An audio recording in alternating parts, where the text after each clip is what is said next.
Olá, olá! Muito boa noite para você que está aqui ligadinho com a gente nesta quinta-feira. Tudo bem por aí? O Gazeta Esportiva chega com uma dupla que eu amo tanto, gente. Vamos pra cá? Vamos pra cá. Osmar Garrafa, xerifão do Mesa Redonda de um lado, e do outro lado, meu querido repórter, amigo, pai do Theo, marido da Giovana. Sou eu. José Paz. E aí, tudo bem com vocês? Tudo belezinha. Então tá bom. Ele é. Esses dois aqui maravilhosos, gente. A gente tem tanta coisa para falar hoje aqui nesse programa, mas muita coisa. Vamos falar sobre o jogo que definiu o último finalista da Copa do Mundo de Clubes. Temos ainda a escalação do Santos para o amistoso que vai rolar hoje. Tudo sobre a situação do Memphis Depay no Corinthians, lá com o Alexandre Silvestre, que está no Pacaembu, acompanhando o lançamento do livro ao Silver aí, de um ex-jogador. Daqui a pouco ele vai falar com a gente sobre. E as informações sobre a venda de um atleta do São Paulo. Por fim, uma matéria te contando tudo sobre a lesão do Paulinho. Isso e muito mais você confere depois dessas dicas. Já estamos de volta e a gente vai direto para a nossa enquete do dia. A pergunta é a seguinte, ó. Qual time tem o jogo mais difícil na retomada do Brasileirão? É o São Paulo que vai enfrentar o Flamengo lá no Maracanã? Ou é o duelo do Corinthians diante do Red Bull Bragantino na Neoquímica Arena? Você vai entrar lá no site gazetesportiva.com, deixar o seu voto e depois a gente vai discutir aqui. Depois não, né? Agora a gente vai discutir aqui. Eu quero saber de vocês. O que vocês acham que vai ser o jogo mais difícil aí? Pra qual? Eu tava conversando com uns amigos são paulinos, aí eles falaram assim, puxa, mas na volta já vamos pegar o Flamengo. Eles lá com aquele problema de Mundial, não foram bem contra o Bayern, não sei o quê, já vão descontar tudo na gente. E eu tô achando que é mais ou menos por aí mesmo. Acho que o Flamengo é o adversário mais difícil, o Flamengo tem um grande time, tá mordido aí por essa campanha. Poderia ter sido melhor, né, no Mundial de Clubes, é fato que pegou um Bayern de Munique, que é uma seleção, né?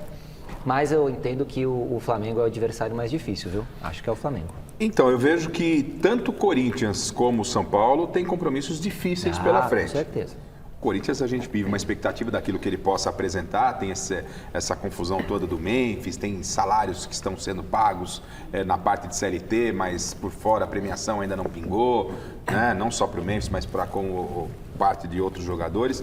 Isso tudo muito conta, mas o Corinthians tem o fator campo ao seu lado, vai jogar ao lado da sua torcida, já que é para a gente responder a enquete. Já o São Paulo vai pegar o Flamengo, que a gente sabe que é uma das principais equipes do país, jogando no Maracanã e ainda vindo mordido do Mundial, precisando dar uma resposta para o seu torcedor. Então, entendo que são dois compromissos difíceis, mas eu aponto que o São Paulo tem uma volta mais complicada.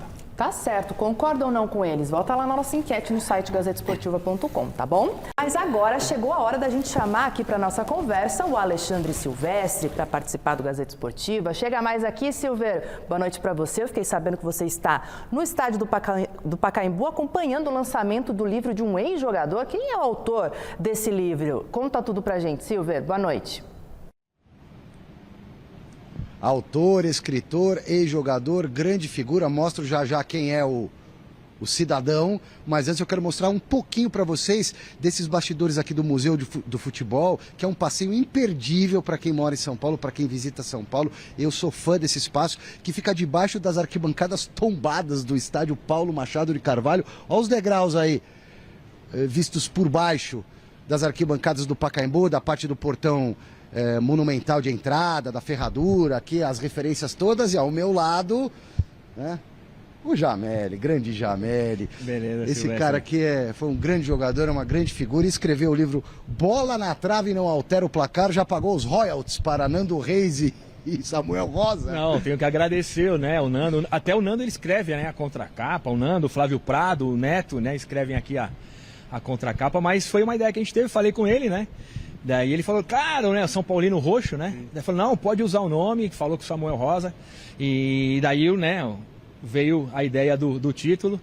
Mas é um livro que, cara, é um desafio que eu tive, né? Que ele vem das aulas que eu dava na CBF Academy, agora na Comebol Evolution, né? Na parte de conhecimento, né, para os treinadores. E sempre que acabava, né, Silvestre, a palestra, o pessoal fala, pô, Jamel, tem mais conteúdo, por que você não escreve um livro, por que você não escreve um livro? Até a hora que eu falei, tá bom.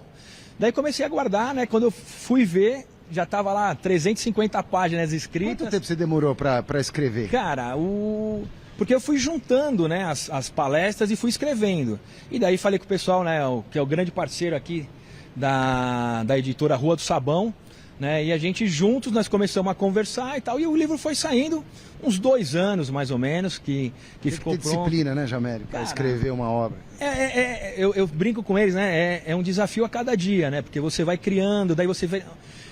puta, não ficou legal essa parte, e daí, claro, é meu primeiro livro, então eu falava no capítulo 1, a mesma coisa no capítulo 3, no 5, daí o pessoal da editora, opa, tá meio Frankenstein esse negócio, vamos voltar. É um exercício de organização também. Exatamente. E o livro, basicamente, ele fala de futebol ampliando para a vida como um todo, porque o futebol, eu costumo dizer isso, o futebol é uma miniatura da vida.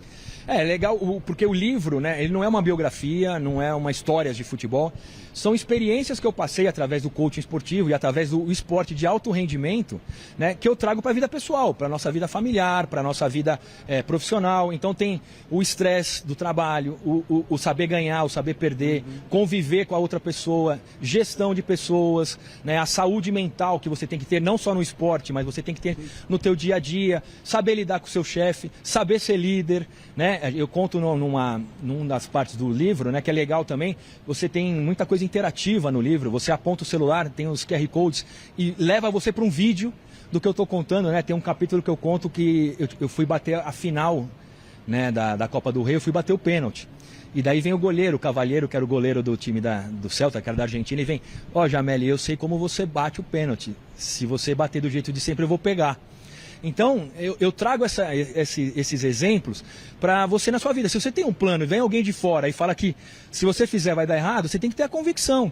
Então, daí tem, e no final do capítulo tem esse lance, né? O goleiro vem falar comigo, daí eu bati, fiz o gol, né? O Zaragoza foi campeão.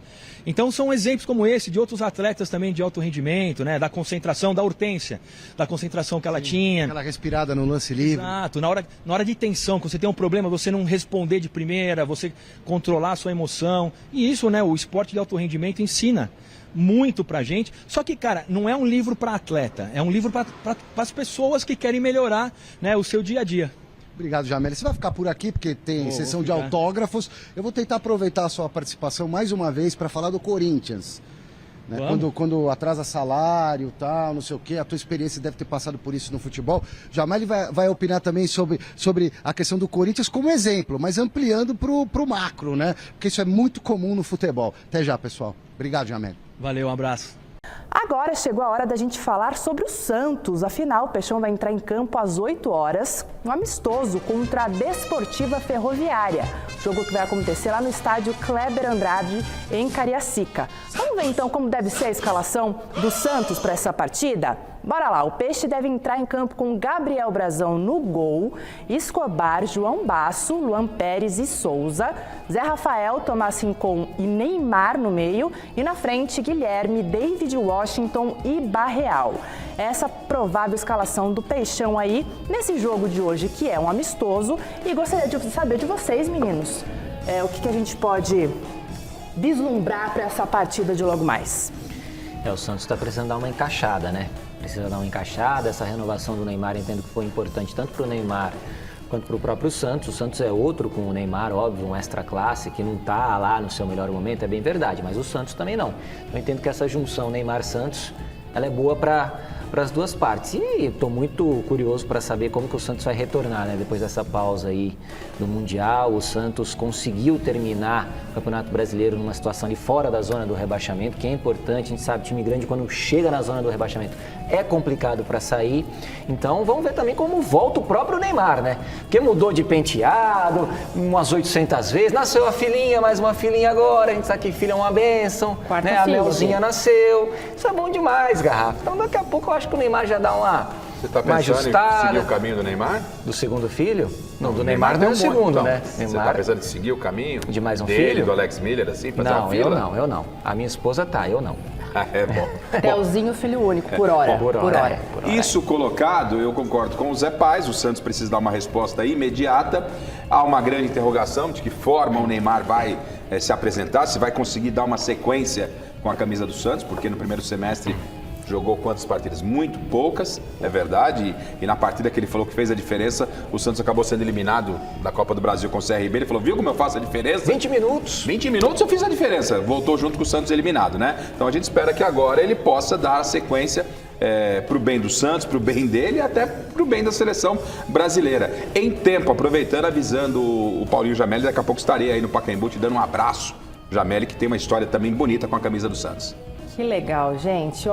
Agora chegou a hora da gente falar do Palmeiras por aqui, porque o assunto de hoje, um dos assuntos, é a cirurgia do Paulinho. E para você aí que está aí do outro lado entender melhor sobre a situação do camisa 10 do Verdão, ele, José Paes, fez uma reportagem explicando tudo sobre a lesão do jogador. O fim de ano do palmeirense em 2024 foi de muitos fogos e celebração. No dia 31 de dezembro, o Palmeiras anunciou a até então contratação mais cara da história do clube, o atacante Paulinho, ex-Atlético Mineiro. Primeiro de tudo, expor minha alegria, minha felicidade de estar vestindo essa camisa que é tão pesada, que é tão grande, no futebol brasileiro, no futebol mundial. Apesar dos valores envolvidos e da expectativa gerada, o Paulinho só estreou pelo Palmeiras no dia 12 de abril, na vitória por 2-0 sobre o rival Corinthians. Essa demora toda para entrar em campo pelo Verdão aconteceu porque o jogador tinha passado por uma cirurgia complicada para correção de uma fissura por estresse na tíbia da perna direita e precisou ficar 5 meses afastado dos gramados. O problema é que o atacante voltou a sentir dores quando retomou a rotina de treinos e de jogos e vai ter que passar de novo por uma outra cirurgia depois do Mundial de Clubes. A gente pretende usar um implante que ele seja resistente o suficiente para aguentar a nova carga que ele vai ser submetido posteriormente. Agrega-se, junta-se a essa fixação o que a gente chama de enxerto ósseo, que é um material do próprio corpo do atleta colocado no local da lesão.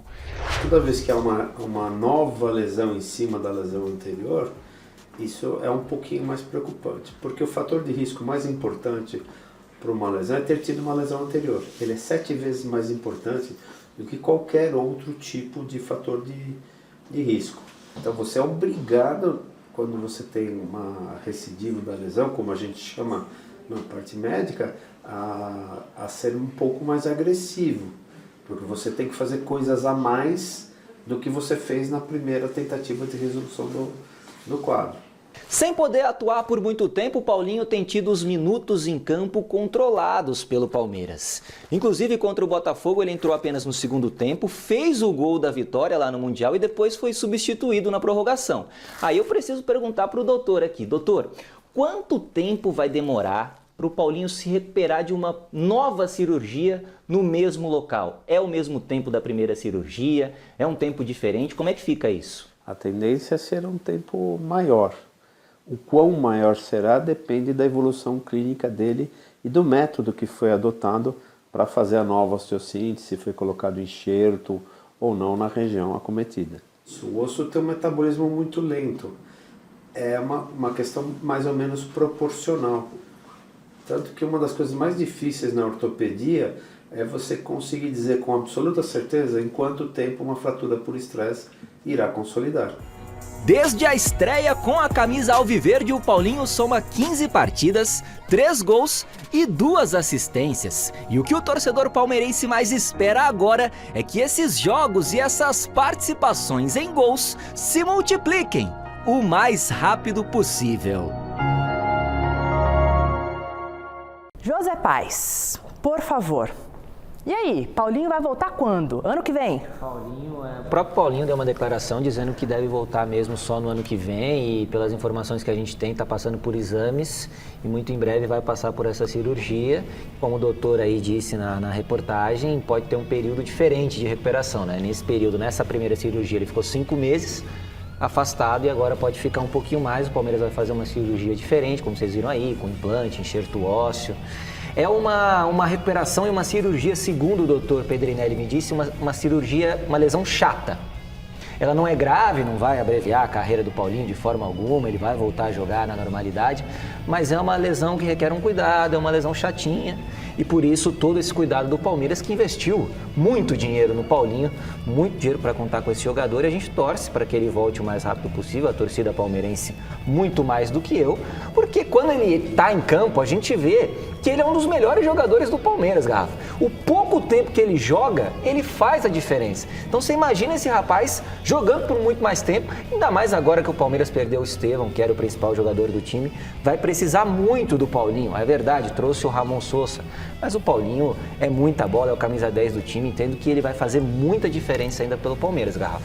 Então, antes de qualquer coisa, boa recuperação ao Paulinho, eu acho que isso é fundamental, que o atleta reúna condições de exercer o seu ofício, a sua profissão, e isso vai acontecer só no próximo ano. É uma perda considerável para o técnico Abel Ferreira, para o Palmeiras, até porque você já não tem o Estevão, estava programado, mas não estava programado a perda do Paulinho. São duas perdas importantes para a sequência da temporada, com 3 competições importantes e pesadas: Copa do Brasil, Libertadores e o Campeonato Brasileiro, né? Então o Palmeiras vai ter problemas, entendo. Eu vou evitar comparar a chegada do Sousa a uma situação de substituição ao Estevão. São jogadores de condição completamente diferente. Completamente diferentes, e o peso dessa comparação não vai fazer bem para o garoto que está chegando agora, né?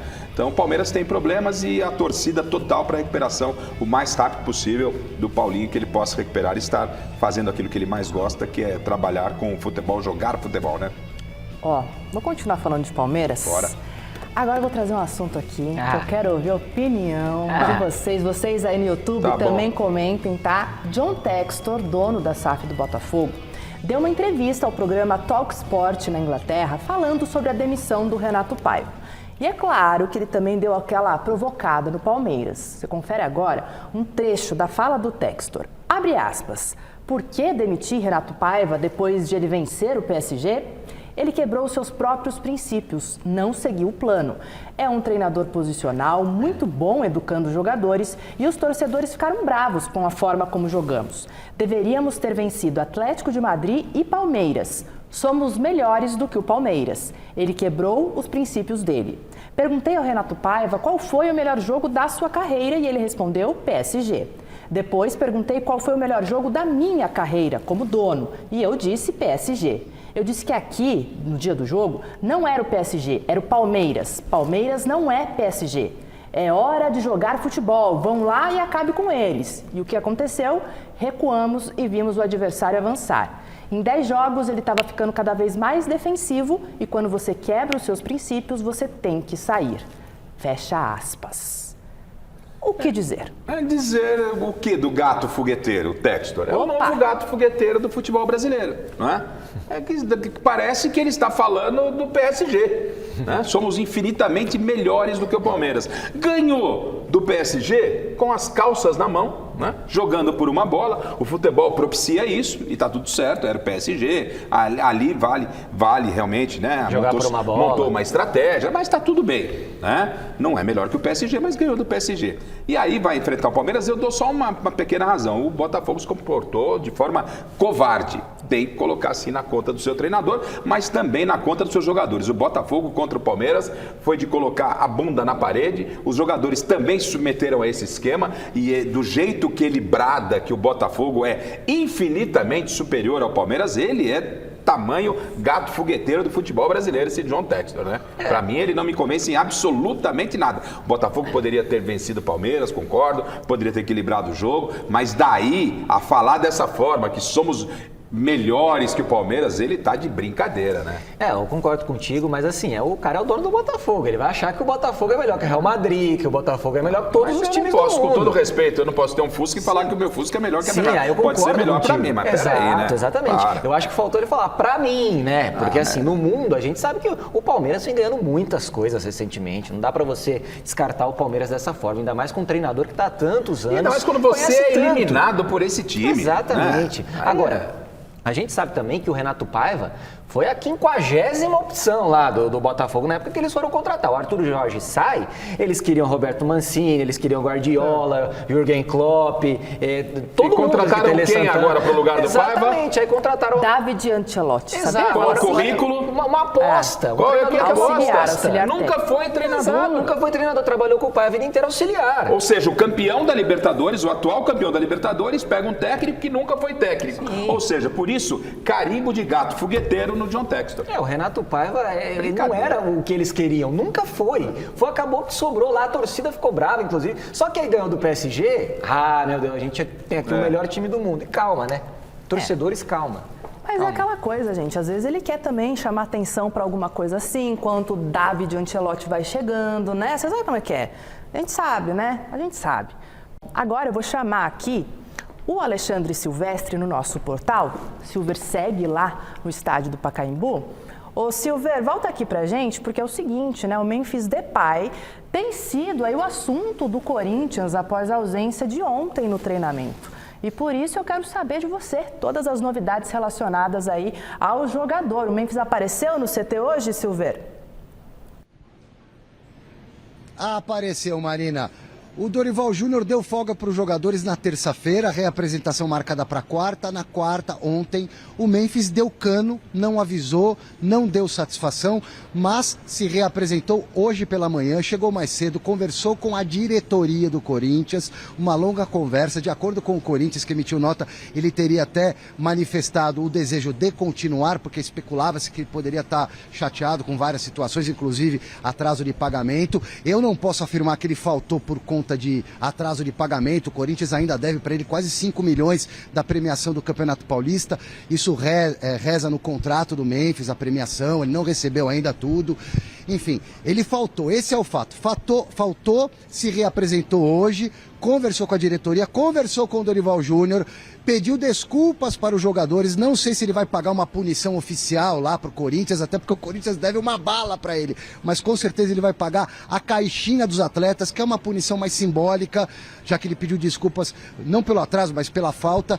E ele está à disposição e deve ser titular domingo contra o Red Bull Bragantino. Jameli, rapidinho aqui, porque o árbitro já está querendo acabar com o jogo, pro meu lado. O que impacta mais num vestiário de futebol, de clube grande? Crise política na cúpula, problemas estruturais ou quando não pinga o dinheirinho na conta? Para responder rapidinho, o bolso, né? Quando mexe no bolso é problema, né? Então, eles vão se acertar. Com certeza lá os jogadores vão dar cesta básica para alguma instituição, cadeira de roda. Entre os jogadores no vestiário vão se acertar. Agora, o problema quando é da diretoria não pagar o salário, aí complica. É aí que mexe no ambiente, para valer. Aí complica, né? Fica difícil, né? E só para esclarecer, ontem a gente estava falando do atraso dos salários, que acabou acontecendo o pagamento com um dia mais ou menos. O Stabile mandou a mensagem para o Paulo Sérgio, né? Foram 12 horas de atraso, mas foi de um dia para outro. Era para pagar na segunda, pagou na terça no final do dia.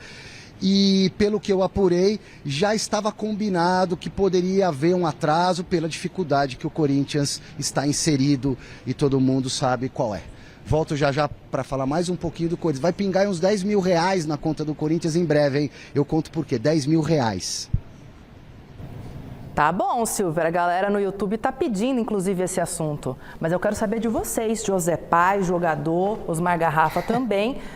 Memphis Depay, essa situação complicada, né, Garrafa? Ele não foi ao treino, pediu desculpa hoje, tudo bem, mas e aí, como é que fica o clima?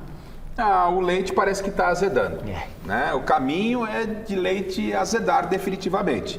É claro que o Corinthians tem que cumprir as suas obrigações, não só o Corinthians, os clubes devem cumprir a sua obrigação com os profissionais, com os atletas, com os funcionários, e isso não está sendo feito a 100%, mas pelo que se comentou, o Fabinho Soldado, há um acordo. É uma cultura, lamentavelmente, do futebol brasileiro, se coloca em dia CLT, mas o restante, o por fora, você vai pagando, e o europeu não está acostumado com isso. Mas se o Memphis não está satisfeito, e ele tem todo o direito de não estar, chega, conversa com a direção, pede o boné e vaza. Abraço para o gaiteiro. Né? Você não pode ter essa falta de compromisso com o treinador, com a comissão técnica, com os jogadores. Uma coisa é uma coisa, outra coisa é outra coisa. chega, se apresenta no horário e fala, professor, não vou treinar, eu quero falar com a diretoria. É o direito dele. Mas você sumir, não aparecer, coisa meio complicada, Zé. Tá parecendo que o leite tá azedando, que o homem tá afim de vazar. Nenhum tipo de falta, assim, você tem que justificar. Pode ter acontecido, sei lá, 1 milhão de coisas. A gente não sabe o que aconteceu. Agora, o cara que falta, ele tem que dar um mínimo de justificativa. Aconteceu tal coisa e tal, o filho ficou doente, a esposa, eu. Não sei o que aconteceu. Agora, para resolver isso aí, dá para botar uma caixinha lá de 5 milhões de reais pro Memphis, o que você acha? E aí o Corinthians fica no 0-0. Não tem que pagar o Memphis paga a caixinha de 5 milhões. Tô dando uma ideia a caixinha é para os jogadores, porque multar o jogador não faz nem sentido no momento que você está devendo para ele, né? Como é que você vai multar o cara se você não está pagando o cara? Mas aí a caixinha, só para você entender, é algo interno dos jogadores. Quando o jogador atrasa ou ele não aparece no treinamento, eles vão colocando ali a grana na caixinha, uma multa entre os jogadores, e no final do ano há um rateio ali com funcionários, ou faz um churrasco, aquela coisa toda. O Memphis, tecnicamente, é o jogador é o melhor jogador desse time do Corinthians. Acho que não tem nem discussão em relação a isso. Ele joga muita bola, agora ele precisa querer também. Não tem discussão, não. Eu acho que o Garro é muito mais útil. Você acha que ele joga mais tecnicamente? O Garro é muito mais útil. Isso é uma coisa. Tecnicamente, bola jogada, bola no pé, o Memphis. Mas bola jogada é essa. Bola jogada no Corinthians é o que se joga. É o que o Garro entrega, é o que o Yuri entrega e o que o Memphis entregou. O Memphis não deu um chute na Copa Sul-Americana com a camisa do Corinthians no gol. Esse ano o Memphis tá mal, mas ele não deu um chute na Copa Libertadores o ano passado. O ano passado. Como ele foi vital pro Corinthians. Ele foi, o Hugo foi vital, o Yuri Alberto foi vital. A parte dele. Mas os outros também fizeram. Tudo bem. Não vamos colocar na conta do senhor Memphis Depay que ele tirou o Corinthians do rebaixamento. Ele fez parte da engrenagem. Aí estamos falando a mesma língua. Bola jogada, ele é melhor que todos os outros. Yuri Alberto entregou demais. O Hugo, goleiro, entregou demais. Entregou, claro que é. Na final do Campeonato Paulista, o Hugo jogou muito. O Garro jogou bem. Fez lá uma presepada.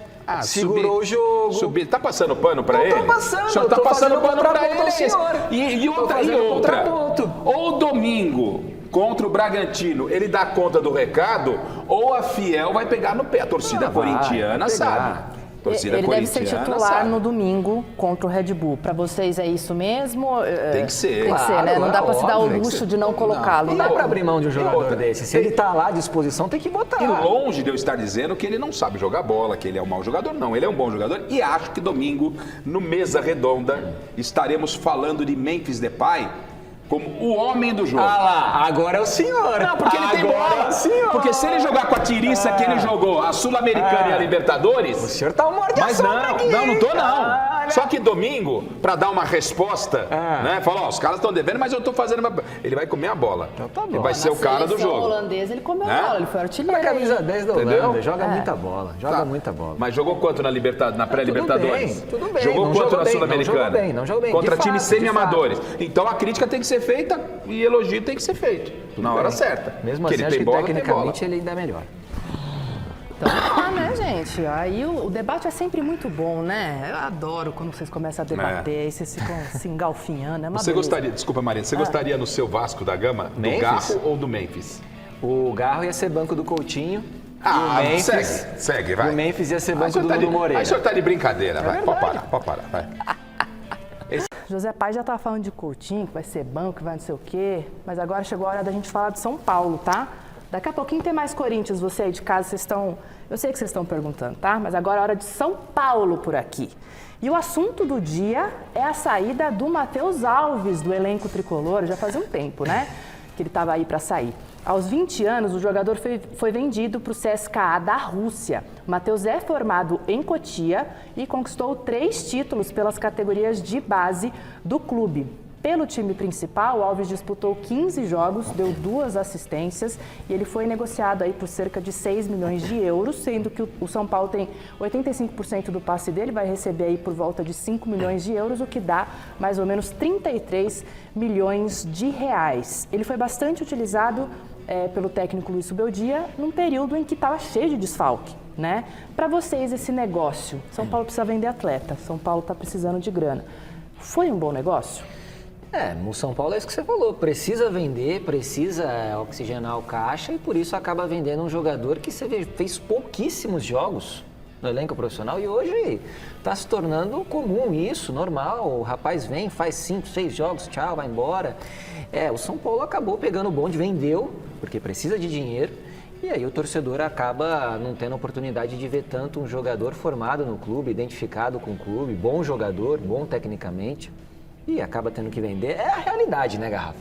Tem o que fazer. É triste, mas é real, José. Real, a realidade é triste, mas é real. Os jogadores, num passado não tão distante, demoravam um pouquinho mais para deixar o clube. Tinha um pouco de identidade, identificação. Né? Aí surge um garoto que começa a chamar a atenção do torcedor, não dá nem tempo do torcedor decorar a feição do atleta, já é negociado. E tinha outra forma de evitar esse tipo de situação? Nesse momento não vejo. É um problema que o São Paulo enfrenta, Corinthians enfrenta, Santos enfrenta, Palmeiras e Flamengo já é uma situação um pouco diferente, são clubes que estão mais estruturados, mais organizados no aspecto financeiro, ou seja, o Palmeiras está indo buscar jogador na Europa, trazendo para o Brasil. É verdade que não é da primeira prateleira, mas foi assim com o Vitor Roque, agora vem o Sousa também. E os outros clubes não, tem que se submeter a esse tipo de situação para que possa cumprir aí com as pendências financeiras que tem. É uma perda grande para o Crespo que está chegando agora, foi um garoto que deu uma empolgada, né, Zé? Tava chamando a atenção, agora vamos ver como é que... E já foi embora, resta apenas lamentar. E 20 anos hoje, pro futebol, já tá velho. Já tá velho. Nossa, 20 anos, meu Deus. Tem que ser vendido com 13, para sair com 18. É assim hoje em dia. Então, assim, a gente deseja sorte pro Matheus, né? Mas, felizmente, pro torcedor de São Paulo, você perde um ativo importante. A notícia não é boa. Vamos para a nossa enquete, então, resultado, né? Qual time tem o jogo mais difícil na retomada do Brasileirão? E a maioria respondeu que o Corinthians, com 54% dos votos. Corinthians, discordaram de vocês aqui, hein? Democracia. Democracia. Eu achei que eu ia pra lá. São os corintianos, né? Tudo votando aí também, Depois que o Zé falou que o Coutinho é melhor que o Garro, tudo pode acontecer. Eu não falei que é melhor, eu falei que ele ia ser banco.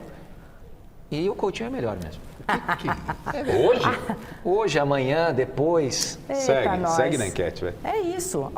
Como o nosso internauta falou aí sobre o Corinthians, que vai ter o jogo mais difícil, tem mais Timão por aqui. Vou chamar o Alexandre Silvestre para fechar de vez aí o noticiário do Timão, porque tem polêmica envolvendo o ex-presidente André Sanches, não é isso, Silvia? Conta tudo pra gente.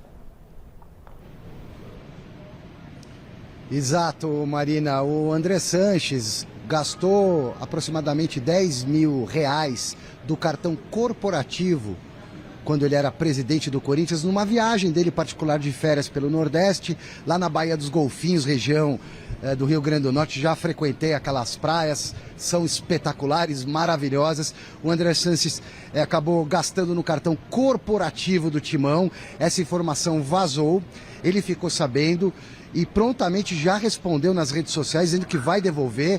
Foi um lapso. Uma das explicações é que ele teria um cartão semelhante da mesma marca, do mesmo banco dele, pessoal, e acabou usando o cartão corporativo. Então, o Andrés já se manifestou, já confirmou que realmente vai fazer esse reembolso com correção monetária, juros e correção monetária de aproximadamente 9 mil e alguma coisa. Então vai entrar um valorzinho na conta do Corinthians nos próximos dias desse cartão corporativo usado de maneira sem querer, de acordo com o André Sanches, que foi presidente do Corinthians. Eu acho que isso aconteceu lá para 2020, nessa viagem dele de final de ano, uma viagem particular, ok? Eu sigo aqui no Museu do Futebol, esse lugar espetacular, onde o Paulo Jamelli está agora, nesse exato momento, concedendo uma entrevista, depois de falar com a Gazeta, está falando com o pessoal do Band Esportes. Ele que está lançando esse livro aqui, Bola na Trave, não altera o placar. Na verdade é um livro sobre futebol, mas serve também de lição de vida, porque o futebol é uma miniatura da vida, tá bom? E as informações do Corinthians por hoje são essas. O Timão que treinou, tem jogo contra o Red Bull Bragantino no próximo domingo, 19 horas. Haverá pela primeira vez o experimento da leitura facial lá na Neoquímica Arena. A capacidade total foi liberada, 49 mil lugares. O Corinthians conseguiu instalar lá 140 catracas dessa tecnologia. Torcedor chegue cedo, porque o teste para valer vai ser valendo 3 pontos no jogo contra o Bragantino. Minha recomendação, porque lá no São Paulo, quando implantaram esse sistema, que é uma lei, uma obrigação dos clubes, estádios com mais de 20 mil lugares de capacidade precisam ter a leitura facial, no São Paulo deu problema. O Palmeiras já utiliza há algum tempo, funciona normalmente. O Corinthians vai testar para valer com a massa humana, com o público em peso lá, no jogo de domingo. Então chegue mais cedo, faça o cadastro lá no link, no site, você que é fiel torcedor, e chegue mais cedo para não ter problema. Todos os setores da Neoquímica estão equipados com essa tecnologia. O estádio deve estar cheio para Corinthians e Red Bull Bragantino. E o único desfalque, ao meu ver, pelo que eu tenho de informação, amanhã o treino vai ser aberto. Mas é aquela ladainha, né? 15 minutinhos lá de aquecimento. Mas a gente vai conseguir entrar no CT do Parque Ecológico para ver um pouquinho do trabalho dos jogadores. A única baixa, assim, sentida mesmo, deve ser Yuri Alberto, ainda numa fase de transição, se recuperando daquela fratura que ele teve numa vértebra da coluna aqui na região lombar, na parte de baixo aqui do lombo. Mas em breve o Yuri estará à disposição. A expectativa é que ele possa estar 0 bala para o jogo do dia 30 contra o Palmeiras. 30 de julho tem Corinthians e Palmeiras também na Neoquímica pela Copa do Brasil, mata-mata, jogo de ida. É isso. Mostra lá, Marcito. Obrigado, Renato. Equipe técnica aqui comigo. E a galera toda aqui aguardando o coquetel do Janelli para o lançamento do livro. Beijos. Valeu, Silver. Beijo para o Jameli também.